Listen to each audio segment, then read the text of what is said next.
গতবারে আমরা সন্দেশখালীতে লড়াই করেছিলাম দাদা মিনাখাতে, এইবারে দাদা ভাইরা একটু চেঞ্জ করে নিয়েছি। আমরা খাম চিহ্ন মিনাখাতে, আবার কাস্তাতুরি তারা চিহ্ন সন্দেশখালীতে, কিন্তু লড়াই আমাদের চোখে চোখ রাখে হবে। মিনাখাতেও জিতবে, সন্দেশখালীতেও জিতবে, বসিরহাট উত্তর জিতবে, বসিরহাট দক্ষিণ জিতবে, বাদুড়িয়া জিতবে, বিকাশ স্যার জিতবে, প্রিয়াঙ্কা বর্মন জিতবে, মীনাক্ষী দি জিতবে, দীপশিতা দি জিতবে, বিশ্বজিৎ মাইতি জিতবে, ও শামসুর আলী মল্লিক জিতবে। এমন করে বাদুড়িয়া থেকে আমরা যেখানে যেখানে ঐক্যবদ্ধ অর্থাৎ 294 সিটে লড়াই করেছি। এটা 2021 নয়, বিজেপির বাইনারি দেখিয়ে বিজেপি চলে আসবে গল্প শুনিয়ে আমাদের ভোটটা লুট করা হয়েছে। আমরা বুঝে গিয়েছি যে বিজেপি আর তৃণমূল আলাদা নয়।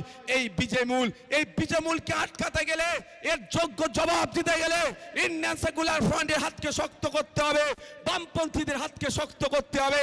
তাই বামপন্থী আর ইন্ডিয়ান সেকুলার ফ্রন্ট এক জায়গায় হয়েছে বিজেপি তৃণমূলকে বাংলা ছাড়ার জন্য।